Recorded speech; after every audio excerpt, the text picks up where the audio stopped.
Bonjour à vous et bienvenue sur cette vidéo, je m'appelle Neguchi et aujourd'hui on se retrouve pour du City Skyline avec un épisode encore très campagnard puisqu'on va faire un joli petit champ d'éoliennes et on va créer une route qui va structurer les prochains épisodes. Alors on se retrouve juste après pour la partie en timelapse.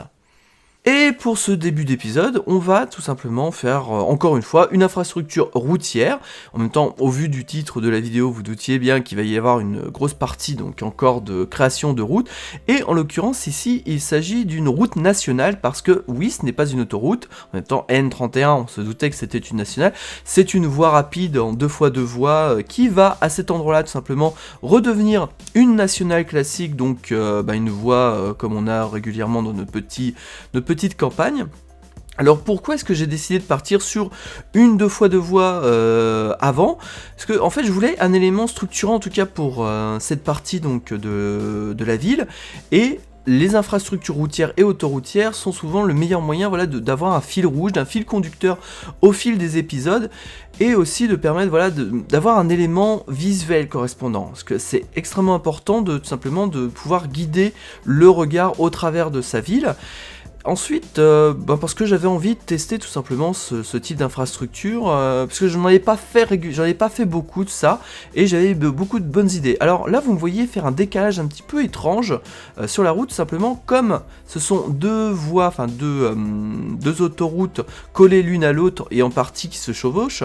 Au centre, vous voyez, ça fait ce petit décalage qui va être bien entendu complètement masqué ensuite par l'asphalte plopale de Ronix, mais comme pour atteindre le pont je suis en pente, il faut tout simplement camoufler, on peut pas camoufler avec les asphaltes plopales parce que comme ce sont des assets, ils doivent être parfaitement à plat, et bien sûr il existe des bics décalques d'asphalte, mais ils recouvrent complètement et on peut pas en fait habiller au-dessus, et je trouvais ça assez, c'est assez dommage, donc c'est pour ça que je fais ce petit décalage. Et vous voyez ici, je vais justement ce petit problème, il a fallu que je règle légèrement les hauteurs de la route pour en fait pouvoir placer correctement celle-ci. Et ensuite, comme vous en doutez, il s'agit là d'habiller toute l'infrastructure grâce au décalque et autres petites choses. Alors là je vais utiliser ces rambardes que je n'avais pas encore utilisées d'ailleurs avant, ça fait longtemps que je les ai sur mon jeu, mais je les avais pas utilisées parce que j'utilise une autre sorte de rambarde. Et donc là je vais un petit peu tâtonner puisque j'avais un design en tête à la base, un design que j'avais partagé donc lors de mes tests sur Twitter, et je vais complètement changer celui-ci puisque le premier design était, on va dire, très joli. On m'avait dit ouais c'est parce qu'il était trop complexe que tu as changé. Non, c'est tout simplement que celui-ci était plus pour une conduite à gauche, puisque les insertions se faisaient sur la voie de gauche, ce qui n'est pas logique dans le cadre d'une conduite à droite, mais bon, c'était un peu dommage parce que vraiment malgré tout il en jetait, il était pas mal du tout, mais non, j'ai préféré repartir sur quelque chose de plus classique avec une conduite à droite, donc avec forcément donc les voies d'insertion se faisant à droite, ce qui m'a obligé tout simplement à modifier en profondeur celui-ci, mais ce qui n'est pas plus mal parce que vraiment je vous dis il est beaucoup mieux comme cela. Alors là, je vais un petit peu galérer pour essayer de choper certains plops de route, parce que des fois c'est un petit peu ennuyeux et on n'arrive pas à bien. Tout simplement le move it, même s'il est très bien, des fois on a du mal en fait à sélectionner celle-ci, parce que comme on a des couches sur des couches sur des couches, au bout d'un moment c'est un petit peu chiant d'obtenir ce que l'on veut. Et on va refaire entièrement, bien entendu, le marquage au sol central, puisque faire une part de l'utilisation des asphaltes à plopés, on a fait disparaître bien sûr tout le marquage au sol, et de toute manière celui-ci était totalement inexistant du fait de la configuration même de la route. Alors pour les courbes, j'use et j'abuse encore de cet asset de ligne centrale pour les pistes cyclables, parce que c'est vraiment le meilleur moyen d'obtenir de belles courbes, même si des fois le PLT est un petit poil capricieux et des fois vraiment j'ai un peu de mal à le prendre en main. Alors pour l'inspiration de manière de cette route, alors il y en a plusieurs, beaucoup de nos nationales sont devenues comme ça ces dernières années. Alors je sais qu'on m'avait parlé justement d'une nationale dans le centre, alors je ne sais plus c'est laquelle, mais justement moi j'ai trouvé intéressante. Et il y a surtout une route de ce type, pas très loin de chez moi, donc près de Reims. Et c'est vraiment que je me suis vraiment malgré tout inspiré de celle-ci.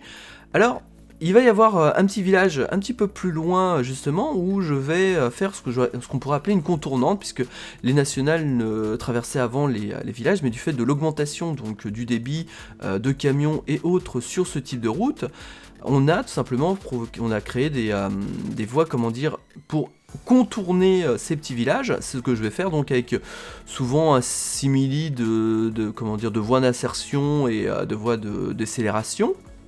Et je pense faire juste à côté, de toute manière, un petit centre commercial. Pas vraiment gros, c'est un grand mot, centre commercial. On dirait plutôt, comment dire, un supermarché avec quelquefois, comment dire, une station-service et autres. Je pense que ouais, ça pourrait donner son petit côté, voilà, avec pas vraiment un petit village, ça serait un village, mais autour peut-être des 1000 ou 2000 habitants, donc quelque chose d'assez compact. Et là, on va partir déjà sur la création tout simplement d'un parking, parking sur nos nationales, un petit parking d'arrêt d'urgence ou autre, où souvent on trouve des camionneurs qui sont en train de dormir.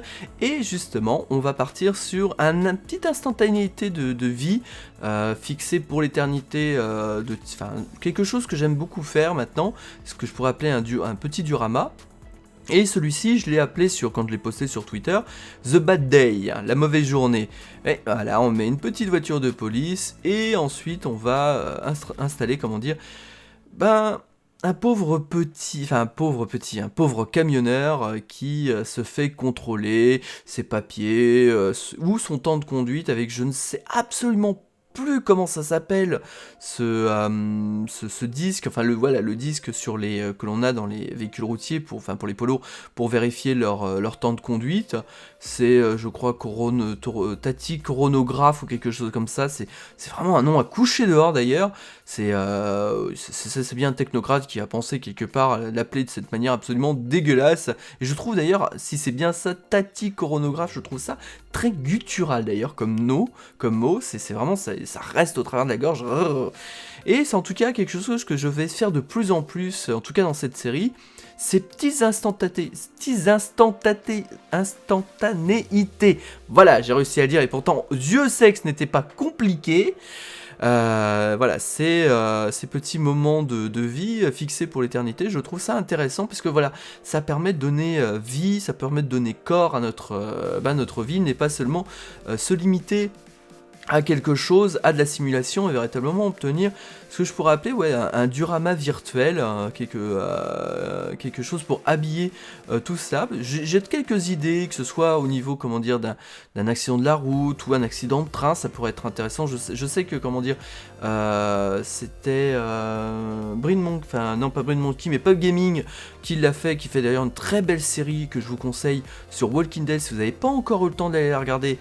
C'est vraiment incroyable le travail qu'il fait, moi il me scotche toujours autant à chaque fois. Et donc maintenant on va partir sur un petit champ d'éoliennes. Alors c'est très campagnard, je sais, comme début de saison. Déjà, premièrement, je trouve que c'est assez dommage. On a assez peu de youtubeurs sur Skyline qui s'attardent longuement sur la campagne, parce qu'il y a beaucoup de choses à faire malgré tout dans nos petits contrées. Hein. Mais rassurez-vous, si vous êtes un petit peu allergique à l'odeur des champs et autres, on va, je pense, d'ici 5 épisodes maximal, arriver donc au gros faubourg de Saint-Martin-en-Leu, puisque bon, j'ai encore quelques petites idées à faire dans cette partie de la ville, mais on va descendre, comme j'ai dit, progressivement vers dans cette vallée, et surtout on va suivre en fait le fil rouge qui est donc la N31, donc cette nationale, qui va, je pense, au bout d'un moment se transformer en une autoroute. Et d'ailleurs, j'ai des idées, en tout cas, sur la fusion de cette nationale avec, de cette voie rapide nationale avec l'autoroute. Et bien sûr, hein, le gentil petit péage qu'il y aura juste avant celui-ci.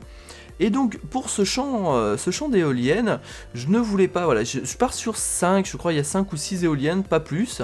C'est un petit champ, oui, c'est vraiment pas, je voulais pas quelque chose d'assez gros, parce que tout simplement on manque de pylônes et d'installations à haute tension. On en a des très gros, mais malheureusement voilà, on n'a pas beaucoup de petits transformateurs, voire de moyens transformateurs, vraiment de choses pour abaisser le courant ou la tension. Et de même, il manque très sincèrement des pylônes à moyenne tension. C'est vraiment ballot. On a soit les basses tensions, soit les hautes tensions, mais on n'a pas nos jolis petits pylônes en béton avec ces 3 câbles dessus qu'on a régulièrement et qui traversent régulièrement dans le copaille. Non, il manque ça. Très sincèrement, je trouve ça dommage. Alors, j'espère qu'un modeur arrivera donc un jour à le régler. Et ensuite, j'ai fait quelques recherches et il semblerait que oui, sur des petites installations d'éoliennes, l'électricité peut être utilisée localement, ce qui m'a permis, voilà, un peu plus tard, de pouvoir me passer de ces pylônes-là et de ce manque d'assets. Et donc voici, on va dire, la zone un peu technique du parc éolien.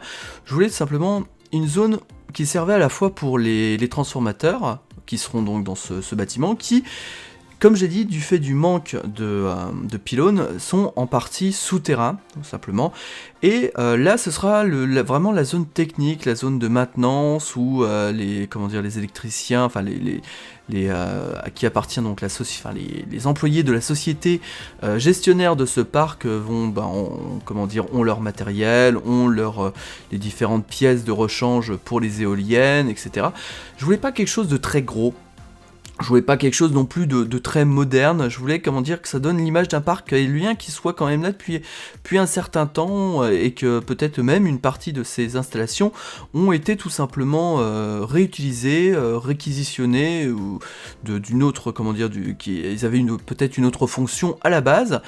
Et j'utilise encore une fois des petits props de mon ami Yenbra, hein. Je me demande même si ça serait pas sa société, la société de sa ville, qui a décidé de s'installer dans la mienne pour donc fournir de l'énergie propre à la communauté des communes. En tout cas, je pense au petit village, parce que c'est vraiment je voulais quelque chose de local. Je me disais que ça pourrait être une bonne idée, voilà, d'avoir une implémentation locale, en tout cas, de nos chères éoliennes, et pas quelque chose de monumental comme on peut avoir dans le sud de la France ou autre, voire même les grands fermes offshore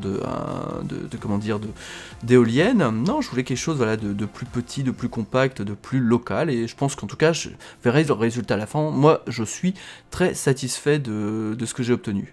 Alors, beaucoup de végétation. Je vais essayer de végétaliser, voilà, différentes maintenant, les pelles des mieux, qui est vraiment...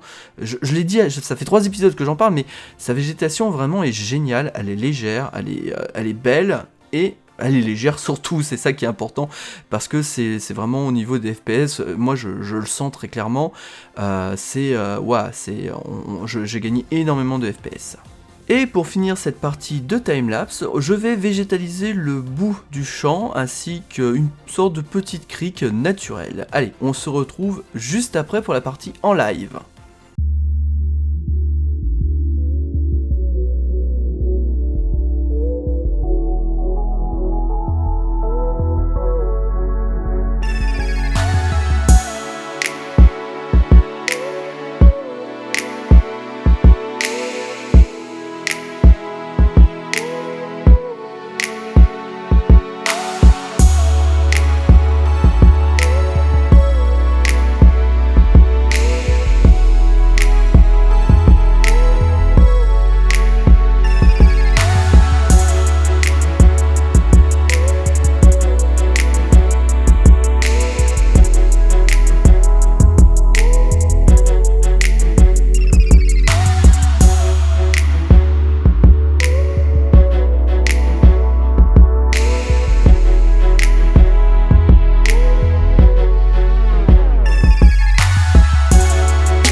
Donc nous revoici pour la partie, on va dire, en temps réel, et voilà, quelque chose n'est pas montré, c'est assez redondant, voilà, c'est ceci, bah, voilà, on a terminé ce petit ruisseau que je trouve, ma foi, bah, fort sympa. Voilà, moi j'aime beaucoup la manière dont il serpente, voilà, et qui finit donc par arriver sur la petite rivière ici, hein, avec voilà toute la côte qui a été végétalisée, ce qui représente quand même une assez grande distance. Qu'en fait, regardez, on avait le dernier épisode, j'avais végétalisé jusqu'ici, en fait, tout simplement les champs avant, et puis là, voilà, j'ai fait toute cette partie-là, et on a donc toute la côte qui arrive jusqu'à ce petit pont pour le moment, hein, qui n'a pas été tout simplement, je pense que je vais rester malgré tout sur ce type de pont.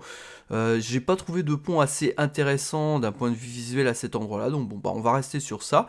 Et voilà, en tout cas, j'aime bien ce petit décalage, enfin ce petit décrochement ici, de toute manière, avec ces petites végétations, ce petit îlot de végétation au milieu, et voilà, cette petite crique qui, ma foi, me donne, franchement, je suis pas un grand fan de pêche, hein, soit dit en passant, mais ici, on a bien envie, quand malgré tout, d'aller titiller un petit peu le poisson. Moi, je trouve ça sympa, même si, à mon avis, l'autoroute doit faire un bruit, malgré tout, enfin, pas l'autoroute, mais la voie rapide doit faire un bruit assez tonitruant. D'ailleurs, à ce sujet, hop, on va revenir en jeu. Alors, j'aime beaucoup, voilà, les nouvelles éoliennes animées de celles-ci sont, ma foi, fort sympas, moi, j'aime bien. En tout cas, voilà, ça, j'avais dit, ça donnait un petit côté impactant, et ouais, ça en jette. Il n'y a pas à dire.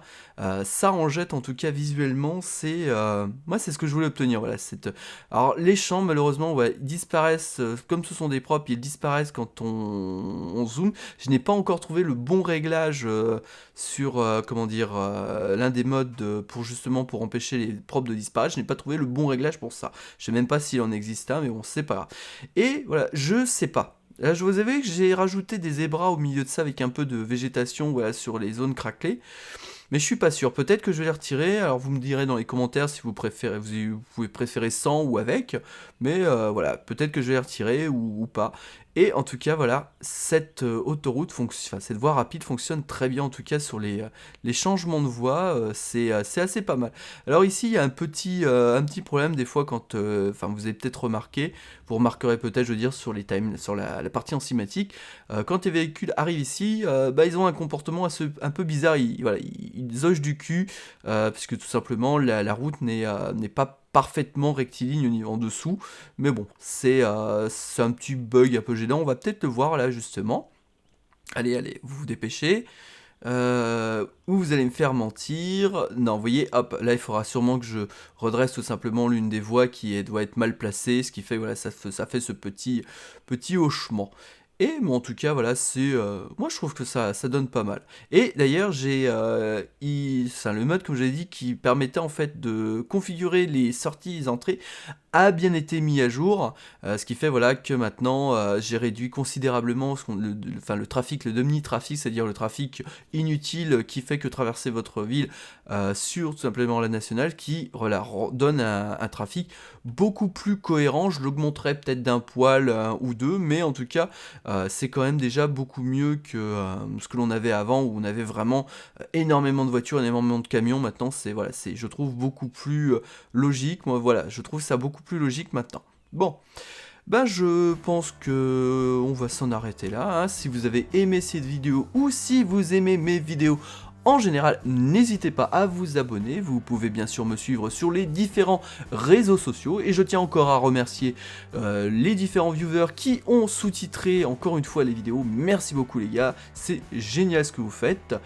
Et vous avez remarqué aussi, comme j'ai dit, je n'ai pas commencé par mon blablabla habituel, puisque on m'a fait la réflexion que c'est un peu ennuyeux. Alors, je ne l'ai pas fait aujourd'hui. Dites-moi dans les commentaires si ça vous manque, si c'est mieux comme ça, ou si vous en battez royalement le steak. C'est toujours ça de prix, hein.